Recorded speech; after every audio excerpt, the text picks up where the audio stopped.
you could see what is around me. We are inside a home, and I say that meaning there used to be walls here. I think it has been described over and over again as a war zone, and I want to show you why people are describing it that way. This is why. This is a car, but I want to show you what's on the other side of this car. That's the trunk. But look at this. This is completely smashed in. Nathan, I have been live out here all morning long in the Oregon district where 9 people were shot and killed by that gunman. I want to show you something. This is one of the bullet holes from the gunman's gun. People have been leaving flowers as mementos to the victims who were shot and killed, and even those who were injured. You can see how it actually went straight through the glass and into this building here. And if this is how high tensions have been. So I don't know, Kyle, if you could get in here. I'm going to kind of use the mic over this way as well. But I just want to show you, this is an example of what has been going on here in the Oregon district today. I'll tell you the truth. If you hating somebody for the color of their skin, yes, you are racist. Because you tell somebody to send them back. Those are congresswomen. They are brave American citizens. And then you gonna say, send them back. Come on, man, they're American citizens. I stand for them. So what is the disagreement going on? What's the disagreement going on? He's the devil. He's a former Black Panther member. He's calling Whitey racist. He hates Trump. Come on, Most of the people out here today are here because they hate Trump. That's why they're out here. He's calling the man over here satanic because he's got a I'm trying to because keep I the peace. stand against I only Donald came Trump. out because Nan Whaley, the mayor, That's a lie. asked for protests, and I'm trying to keep the peace. Yeah, I out hate the stuff. Trees completely uprooted. This is, I mean, it is breathtaking this morning. These roots are higher, they're taller than I am. This is insane. This tree is huge. It goes all along here. This was a huge, massive pine tree, and I think this is a truck. I just want to show you briefly what is right behind me.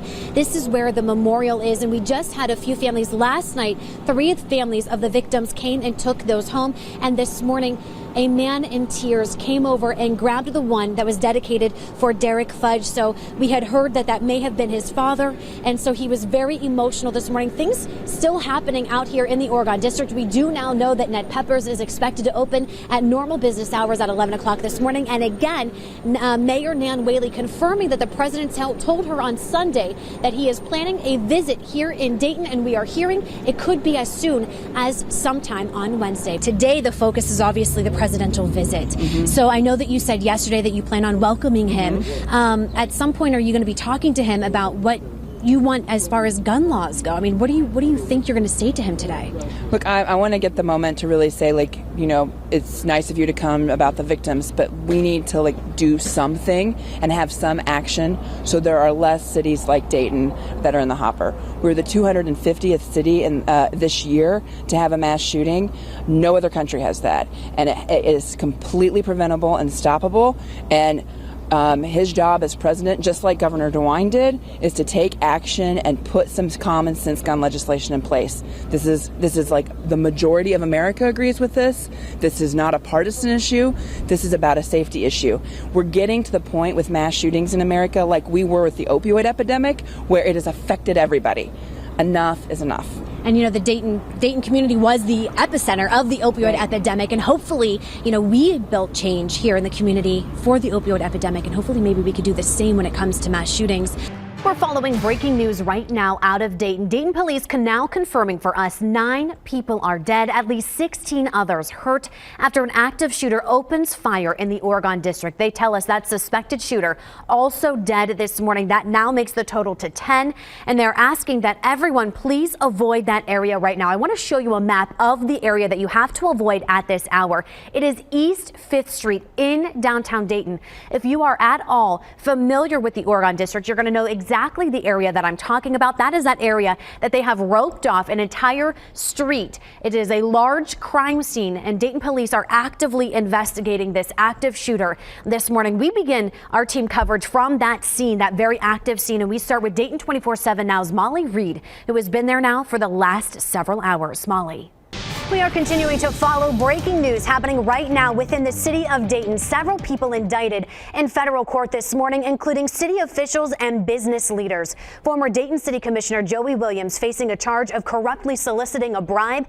The indictment filed on Thursday, April 25th, just last week. Just in this morning and within the past 4 minutes, the city of Dayton tweeted the city of Dayton will be giving a media update regarding the tornado devastation in Dayton at 7 a.m. So we are going to be there, and we will probably take that live for you. So you want to make sure that you stay with us, because in less than a half an hour, we're going to have an update from the city. I'm assuming going to be talking about injuries. I'm assuming going to be talking about damage. This is video that was sent in to us, I believe, from a former reporter of ours, Rhonda Moore. Wow. This is video in Trotwood. She just went driving around. I know it's really dark, but you can see debris laying everywhere. It's absolutely incredible. I watched this a few minutes ago. Our news director actually emailed it to everybody here.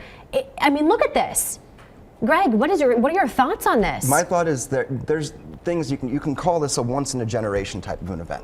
Wow. Easily. I mean, we haven't seen it. And this morning we did hear from Congressman Mike Turner. He tweeted out earlier this morning that his daughter and a family friend were in the Oregon District, in fact, across the street at Tumbleweed Connection right before or right when the shooting broke out. And they were able to sneak out the back of the bar and get home to safety, basically, this morning. And we spoke to him live on our air via phone. And we want to go ahead and take a listen to that interview already. How do you think we as a community, I mean, I know this might be a little early to ask, but how do we move on? How do we grieve? Well, these are all so unexplainable evil. I mean, it's unimaginable. The people who do these terrible acts. I think here this is an instance where I talked to the mayor this morning, where the city of Dayton was diligent. I mean, my daughter reported that as she was going into the Tumbleweed Connection, the police were already across the street before the shooting happened. Having police presence makes a tremendous difference, and we just really have to thank them, because as we're all worried about our families, they're taking care of our community. Absolutely. And Congressman, I know that you have to head out this morning, but we want to just thank you for taking a moment to call in and letting us know how your daughter is doing. And obviously, you and her and everybody who was affected by this are in our thoughts and prayers this morning. Updates all morning long from Montgomery County. Right now, the declaration status for the emergency declaration status is still pending this morning. But we did get a press release from the sheriff. He says that several roads in Montgomery County are shut down. Power lines are down, so things are very dangerous. We're listening in live right now. That is Michael Powell, the director for the Department of Water for the city of Dayton. Also, Tammy Clements is sitting next to him. She's the deputy city manager for the city of Dayton. This is a live look at a press conference that started about a half an hour ago. We've been dipping in and out of this press conference. Crews did find that water leak that has been causing that widespread water outage. They found it in the Great Miami River. It has caused lots of schools to cancel today, but they are closing different valves because water is escaping into the Great Miami River this morning. And we want to get right to Dr. Randy Marriott from Miami Valley Hospital, and that is where we have heard that some of the victims are this morning. Dr. Marriott, thank you so much for joining us live on our air. And what are you seeing in that emergency room as victims continue to come in? Well, we've not received victims past about the first 60 minutes of this incident. However, we did receive a total of 14 victims here at the main campus and 2 other victims at our satellite facilities. They came in rather rapid succession shortly before 2 o'clock, both by ambulance as well as by police car. Oh, so this has been something that you've been working. How is the emergency room right now? Are things starting to calm down for you, or are you still working on these victims? I think we have either admitted patients or treated and discharged them. We've cleared the emergency department of any current victims. We have admitted a total of 4, one of which is in critical condition.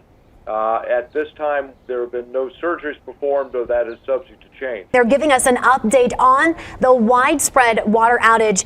You did hear from Shelley Dickstein just a moment ago. She said they're hoping everything will be back online in about 8 hours. They are warning water customers that there could be rusty or milky water over the next couple of days, 5 to 7 days even, because there is there is air in the water pipes, so that could be coming through. And they are still asking you to please boil your water for at least a minute, and they want you to run your taps for at least 3 minutes. Yep. And this morning we're continuing to track the very latest, just days after a mass shooting claimed the lives of 9 people and injured 37 others in the Oregon district.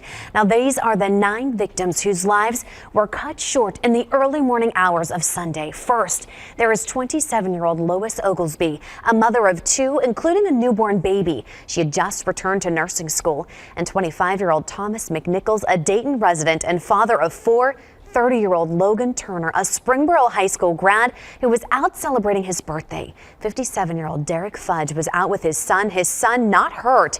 A Springfield resident, he was in Dayton visiting his niece at the time of the shooting.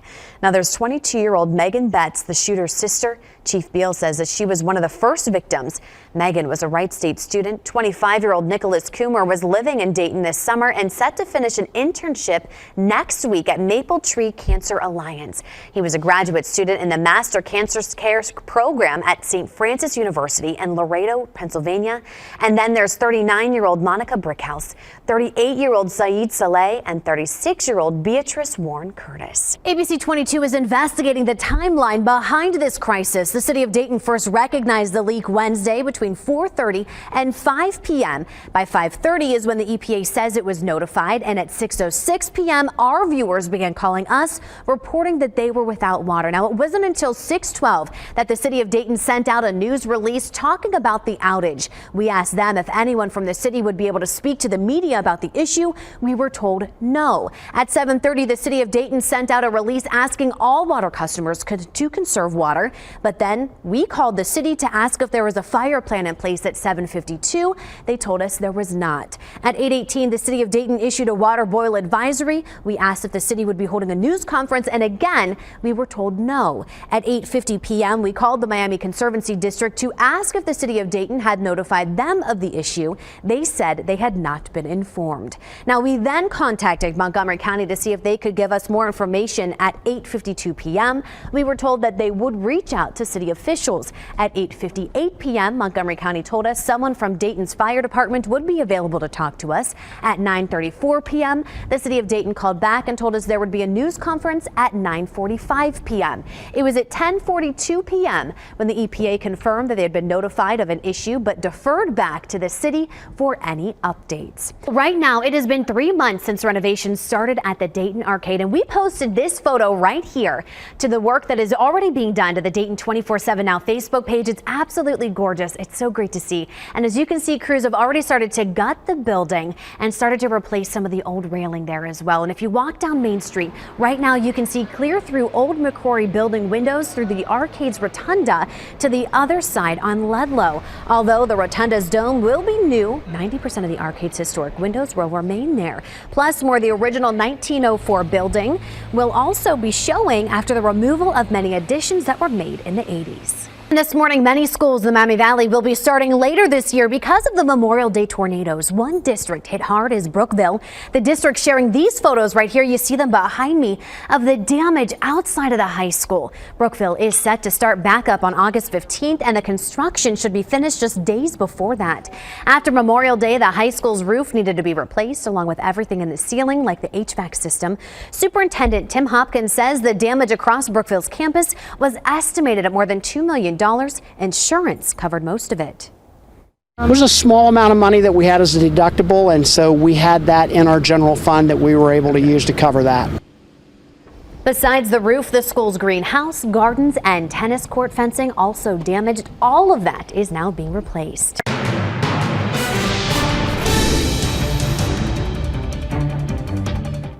This morning, we're continuing our coverage of Hurricane Dorian as it continues to churn off the Atlantic coastline. Right now, you are looking live right here behind me in Jacksonville Beach, Florida, where the storm could hit in the coming days. Overnight, Dorian was downgraded to a Category 3 hurricane, this as it had just stalled north of the Bahamas. Now, with the wind gusts upwards of 185 miles per hour, officials are still sounding the alarm as the powerful storm has created deadly ocean surges. In the Bahamas, where the island took a direct hit from the storm, at least 5 people have been killed. The devastation is unprecedented and extensive. We are in the midst of a historic tragedy. Now, officials have issued states of emergency in Florida, Georgia, the Carolinas, and Virginia. Now, meteorologists say while the storm has stalled, it's still expected to move up the coast in the coming days. The Red Cross is now preparing for tens of thousands of people to need help. We want to hear what you have to say about this story. Right now, we have a poll up on the Dayton 24/7 Now Twitter page. You can see it right here live behind me, asking, do you think the Ohio BMV should allow drivers to opt in or out of giving their license photo to government agencies and third-party entities? Again, you can vote on that right now on Twitter. We want to take you to a look right now at the flights around the state of Florida from FlightAware Maps. You can see just a handful of them over the state as of right now this morning. Now you can see the Hurricane Dorian. This is it right here off the eastern coast. It's unclear at this time if Miami International or any of the other major airports in that area will shut down. Right now, we are learning more about future downtown development after the sale of this building right here, Mendelssohn's. Now, last week, Columbus-based Crawford Hoying bought the property for just over $7 million. They now hope to turn the soon-to-be former liquidation outlet into mixed-use development featuring residential properties, restaurant, retail, and office space. The project is the latest development for Crawford Hoying, who also renovated the Delco Lofts across the street. They already have invested so much on the eastern side of downtown with the Water Street area, over $1 million of investment. So with the addition of the Mendelssohn building, another mixed-use project, it's going to be incredible. It's going to take us another 4 to 6 months to really understand what we have there and what the best uses are. And once we get that, we'll know better. But I think it's reasonable to say it's going to be in excess of $100 million for sure. No word yet on when construction on the Mendelssohn's project will begin. However, Mendelssohn's is holding a clearance sale to get rid of their inventory.